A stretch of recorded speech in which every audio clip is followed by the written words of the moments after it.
From a male's perspective, majority of us, we are visual driven creatures. So we like what we see. Once we see something that we like, that's what we go after. Now, what comes after that is up to the male. Some men who are financial behemoths, they don't care about paying for this, paying for that. It means nothing to them. So therefore, they're constantly going to look for that good looking woman. Now, do I feel like there's a sense of emptiness there? Absolutely. Hello, everyone. My name is Danesha Williams. Hello, everyone. I'm Dr. Eboni, and we are the founders of Let's Talk About It. Hello, everyone. I'm Dr. Eboni. Hi, I'm Danesha. And this is Let's Talk About It. Yes, we are so excited to be back. I know y'all missed us, but we're switching it up. But before we do that, if you have your wine, you already know what time it is. So today, y'all, we have a special guest. We have the one and only, the GOAT, Bert. I'll pass it over to you. Tell people about yourself. I'm Bert. You can find me on Instagram at Body by Bert, or you can find my gym's Instagram at Look Who's Fit. I've been a personal trainer since 2007. I would like to say that I am a master of my craft. I love what I do. I take time to always learn, and I always think that you can always learn from being a personal trainer. And there's never a set way to do things, and you should always evolve yourself and grow and just become a master of your craft. So understanding what your strengths, weaknesses are. So for me, it's, I know my weaknesses and I know my strengths. So I like to cater more towards my strengths. Don't we all? Yeah. I'm a girl dad, so I have a daughter. So I'm very supportive with everything she does. She's a sports girl, plays basketball, flag football, runs track. I do my best to make all her events. And I do think it's important because these are years that you don't get back. So it's really important that, if you have kids, children, even nieces and nephews, do your best to, spend some time with them, support them, because that support goes a long way. And they definitely look at advice from, mom, dad, uncles, aunts, big cousins, little cousins, everybody. Okay, so let's get into it. Y'all already know what time it is. We are going to talk about something y'all are not ready for, or are y'all? We have perspective, a male's perspective on about dating in 2025. Y'all, let's go. That is such an interesting topic to talk about these days. I feel like everybody has a different perspective on how they see it. And I think as years change, people's minds change. So it's really something that needs to be talked about, but I definitely feel like there's definitely needs to be some more realness and more intentional about dating in 2025, especially. So, what's your thoughts? Is it people are more on apps now? Is it more in person, more connections?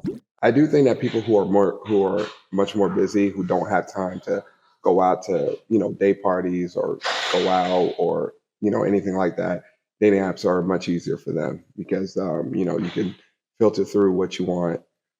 There is some good and bad in it. I definitely would say, just like social media, you could put out who you really aren't just to get people to like you. So I definitely say meeting people out is really beneficial because you get to meet the real them. Exactly. You don't have to see this persona. Yeah, I agree. So, okay, your perspective.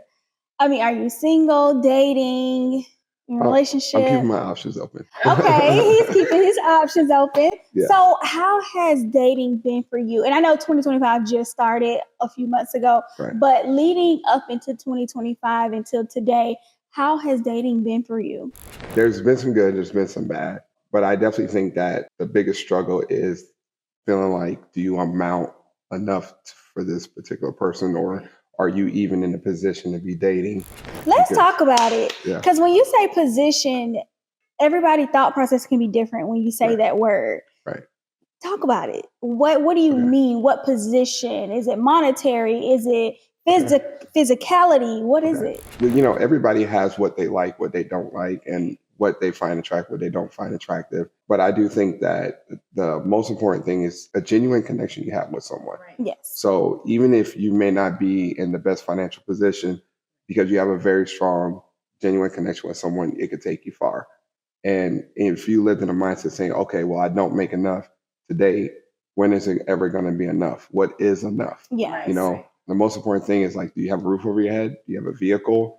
Do you, can you put money into a savings account? Mm-hmm. Can you make small investments to grow that money? Then yeah, you're in a position to date. Now, if you're want to date someone who expects you to pay for trips every month or consistent gifts and things like that, then you're just not in a position to date that particular person. Got it. Doesn't mean you can't date. It's just That particular person. Right.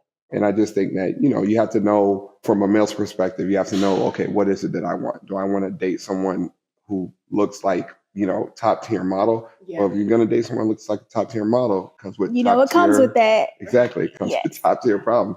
If you're like, okay, I don't need someone that needs top tier, I don't need to date someone that's a top tier model. I need someone that's going to help me build and grow. Right. And the best example I could use is, the relationship that I idolize more than anything is Michelle and Barack Obama's relationship. Okay, come on, I Michelle. feel like, Right. I absolutely admire this woman. I feel like that she has lifted Barack to where he's at, and the way that he admires and respects and loves her is the way that a man should look at his woman, because he And knows let's take a without pause him- real quick, not to cut you off, but a man who finds a good woman finds a good thing, okay? And behind every successful man is what? A beautiful, amazing queen that's pushing him. But I think that narrative has changed slightly because I feel a lot of people are more selfish. Right. A lot of people are only thinking about, okay, what can I get out of this, as opposed to how can we build and grow together. Yep. Now, it depends on your stature, because if you're here and you already built, you may want somebody that has already built too, or it's just so many dynamics that comes with being here. Right. And it's just like, okay, I'm here. I don't really need anybody. I want somebody. Right. And then you get someone that either is here and it's just like, are you really satisfied? Right. I don't think it's ever going to be 100% where you're satisfied. You just have to think like, okay, I am okay with taking X, Y, and Z, and I will support you, or we're going to continue to grow and support each other. Yeah. I guess it just depends. Yes, absolutely. Wow. When you said about Michelle and how she brought up Obama, like, think about that, like, for a second. She said that she had to make a lot of sacrifices initially so that he could be the man that she wanted him to become. And I feel like a lot of women in this day and age, I can only speak for what I've seen, is that they want a ready to go man. Mm-hmm. And that's not always the case, right? There's always going to be development from both parties, I think. I think if you're willing and open to that, I feel like it could be something to what you For sure. spoke about. Yeah, absolutely. I definitely think that most women need to understand the strength that they really truly have within themselves, because they don't realize that their simple encouragement, their simple push could take a man from here to here easily. Right. And I think that's the hardest thing to accept, because, you do have guys who are with somebody for right now, and they do help them get to the next level, and all of a sudden they just drop them like and take off. Yeah. So it's, so I can understand why some women do have a fear of doing that. Yeah. But, at the same time, it's more of like a genuine connection that you feel with that person. We all of us have our intuition. We're not oblivious to like our intuition. So sometimes in our mind, we're like, okay, well, if I can help him get here and here, maybe he'll show me more affection. He'll show me this. Well, look, if he wasn't showing the affection that you wanted from the beginning, doesn't matter where he gets at. It's not going to happen. Yes. Wait. So that's a good point you brought up. So I know there's a lot of women who kind of like feel like they could build a man up to like be whatever they want them to be. And so you just said a good point. If they weren't showing it from the beginning, that expectation then changes that he might potentially change. Do you feel like that's a real thing, or do guys genuinely change for those who feel like guys definitely change for who they really want to be with? For sure, without question. You're going to make those changes. If you were a smoker and you really like this woman, she's like, hey, look, I really, really, really don't like smoking. Yeah. And if he really likes her, he's going to say, you know what, I really like this woman a lot. The smoking is not that important. It's detrimental to my body. It's going to hurt me. Right. And I got so much more to gain from being with this woman than for me to lose. So I'm going to go ahead and get with the smoking. Yeah, I agree. And I'm married. So I can definitely say 5 years ago when I met my husband, he changed a lot throughout the years. And because I also feel like too, I exude confidence. I'm very confident. I know what I bring to the table. I'm in the table. That's how I feel. And I'm just being honest, not to even, go off the accolades and accomplishments that I have, but the person that I am, I know what I bring. And so he also exudes the same confidence, and he know what he brings to the table. He's his own person. Yes. You guys are both your own person. Yes, but it comes with pros and cons to having that much confidence and knowing what you bring. Because at one point we were like, okay, who's going to make this adjustment? Because I'm not. But then I am a believer. I'm a godly woman. And I'm like, you know what, God, let me humble myself. Let me break it down a little bit and to adjust, because I do have a good man and I want to meet his needs and his desires and vice versa. So we have to communicate first. Communicate about what we feel, what are the things that we can work on to meet each other's desires, and then apply that into our actions. And I think that's what really got us to where we are today. Of course, we're still not 100% perfect, and we have some things I want to, but when you got a good thing, you make it work. Absolutely. So, I mean, just kind of going into more of the emotional side of things.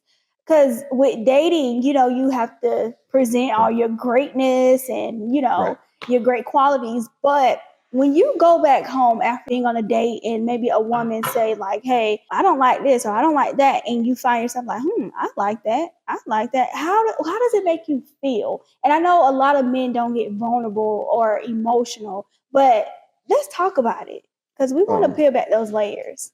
Every man is different. Some men internalize things. Some men wear their emotions on their sleeves. I'm one of them guys. I wear my emotions on my sleeves, so I don't have a problem telling you what I think or how I feel.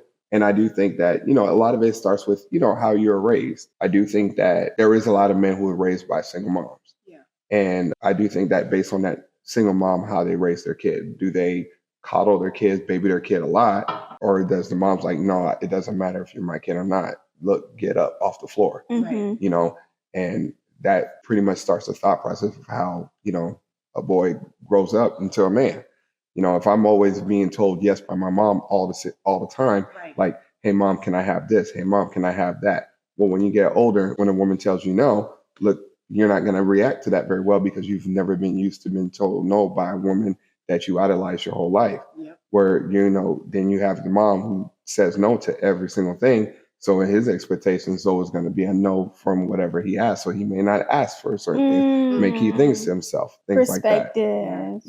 So it's all different. So the way I was raised by a Haitian woman. So okay. she was say hi about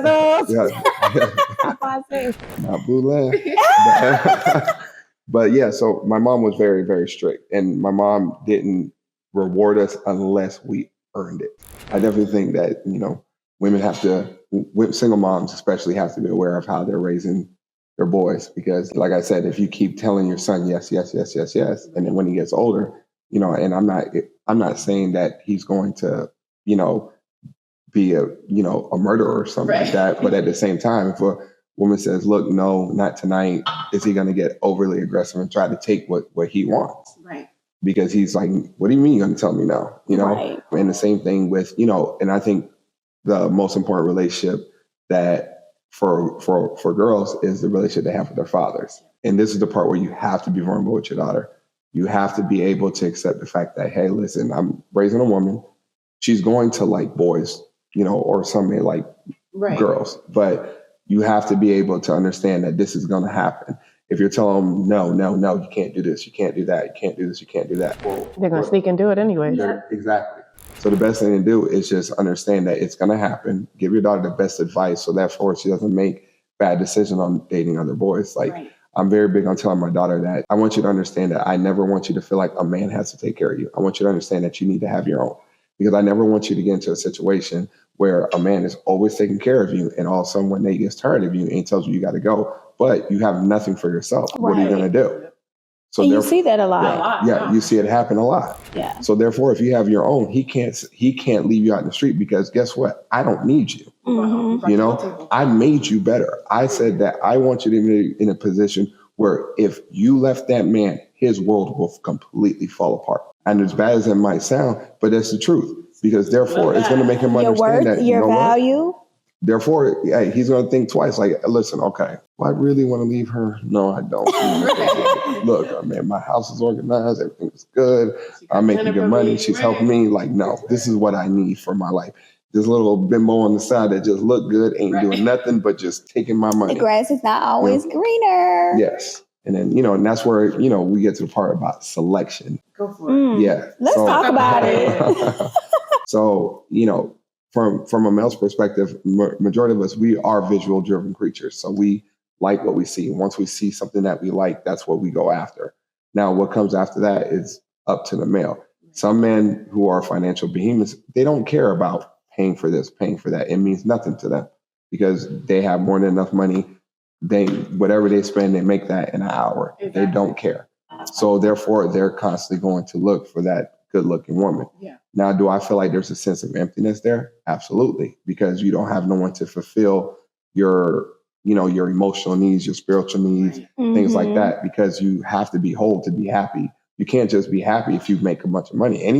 There's plenty of people who make a bunch of money and they end up killing themselves anyway. Exactly. So it doesn't really matter what you do financially. You want to be financially, spiritually, emotionally. Just be a complete person. Exactly. So, and I feel like there's a lot of emptiness in males who are financial behemoths because they feel like their finances is what drives. Well, basically speak for them. Yes. And that goes then back to your childhood. Yeah. If you did not have a lot growing up and that was your number one. When I get older, I'm going to have a lot of money. When I get older, I'm going to make sure I put my family at this. And when you get there, what else were you working on your way there? Right. So yes, that is that emptiness, that void that you're trying to fill. And that's why you become not fulfilled and trying to figure out, okay, what do I do next? Or that relationship with your female, it's a disconnect, or you're not treating them well because you're trying to fill this void that you don't even know what is the void. And then to add to what you're saying, basically, I know a lot of people get in relationships, they're looking for the other person to complete them versus being a complete person and then having another complete person. Right. And we merge together and then build together with that. I feel like to your point, there's a lot of unstableness. Like they're not bringing anything to the table. Right. I definitely agree. And then we have to remember that we're still human. I'm a little biased. I just feel as though so many people put this pressure. You got to be whole. You got to be complete. Nobody's ever going to be complete or whole. Or completely healed. Or completely healed. Yeah. God do place people in your life to fill certain areas where it do heal you. Right. Because that may be something that is subconsciously, unconsciously that you're not aware of. Right. But to your point, you do have to be some form complete or healed. Right. So levels to it. To expand on that, completion from where I'm standing is more so I know what I want. Yes. Right. I know my dreams and aspirations. Right. So in a nutshell, I'm not waiting on Bert to basically bring that to the table for me. Yeah. That's what I stand by complete. No, I knew where so we're on the same page. Okay, great. We want to talk about it. Okay. I love that. But and also too, I do think it's important to live in your truths too. Yes. So you have to understand what it is that you want. Like some people judge Neo for what he's doing. I'm not judging him for what he's doing. He's living in his truth. He already knows, listen, I'm going to be single. This is what I want. This is how it is. These are the rules. These are my expectations. This is what I want. Do I think there's something wrong with him? No, because he's being honest about it. Right. Where I think some people's problems is that when you consistently live in a lie. Yeah. Now that's the people who have real problems because they are living in a lie. They are living at home with their wife, and then they have 3 other girlfriends and cheating. So there's something wrong because you're living in a lie. So it's never going to feel safe. It's never going to feel comfortable. It's always going to feel like you're always all the time. So that's why I don't disagree with what Neo is doing. So some people may not like it. I understand why, but at the same time, it's better for someone to live in the truth than a lie. I agree. So, and that's why I think that some people have to live in the truth. Like if you know for sure that, like I'd say some financial behemoths, they know I'm only physically attracted to this type of women. If you know that, then you know that you shouldn't expect a woman that expects for you to pay for her hair and nails, take her shopping and do these things for her to come back home and start cleaning up your house or for her to have dinner ready. No, she's not going to have dinner ready. No, I want to go out to eat over at Ruth's Chris. However, there are some unicorns, and I would say I am a unicorn. Because look, I want to be treated nice as well, and I am. But I mean, I also too, I'm going to make sure my husband is very happy. Yeah. I'm going to go home and clean up and cook, and he going to wash the dishes after I cook because there's balance. So I just feel as though there has to be a level of balance. Yeah. But to kind of piggyback off of what you said, when it comes to your truth, people have to also stop projecting what works for them onto others, and then other people will feel comfortable to feel to be truthful and Right. live in their comfortability. Because like Neo, it's so many men that want that, but don't have it because they're scared to be judged, or they have 2-parent household where they were married and they don't want to break that type of tradition. So it's just a lot that we experience but also, in too, this that's life. a rich man's sport. So don't do it. Right. Rich man's sport. So look, hey, listen. Let's talk about it. But yeah, so, just would most men would want that lifestyle. I do agree that most men would like to have that lifestyle. But at the same time, you have to be honest with yourself. Like, okay, do I want, like, I look at Neo and I look at like Michelle and Brock. What would I rather have? Mhm. I'd rather have what Michelle and Brock have, because that's like you see the fullness. The, like, I'm complete with this person. I can't live. I can't breathe without this person. Like, I adore this person. Like, it makes me feel good when I open the door for this person. It makes me feel good when on Christmas, she opens up a gift and she's very happy because I was thoughtful through the gift. Those type of things would fulfill me more than, having a bunch of different women. Right. Yeah. Okay. Well, we've talked about a lot, and we want to thank our special guest, Bert, for coming on and joining us today. Just some last minute tips that you can share, just closing out 2025 in this moment, just dating. What tips can you give out? I would tell men that there's plenty of women out there. There's always a chance. There's always love for everybody. The most important thing is work on yourself. Work on your mental, work on your emotions, work on yourself spiritually, work on yourself financially. Just work on yourself, because as long as you work on yourself, everything will come to you. But if you consistently live in a consistent battle with yourself, like, I don't make enough money, or I wasn't put in this type of position, or I was raised in a single parent household. If you're always making excuses, you're never going to get to where you want to get at, because you are always constantly making an excuse for the things that aren't happening for you the way that they should. I love that. So thank you so much, Bert, for joining us today. I mean, he said everything that I was thinking in my head. So thank you, guys. I really appreciate it. It's been an honor. So I just want to say, if you guys haven't already started following us, follow us on Instagram and YouTube at Let's Talk About It. Add any questions, anything you guys want to hear for our upcoming episodes. Until then, bye. Let down your hair. Tune in for the latest conversations.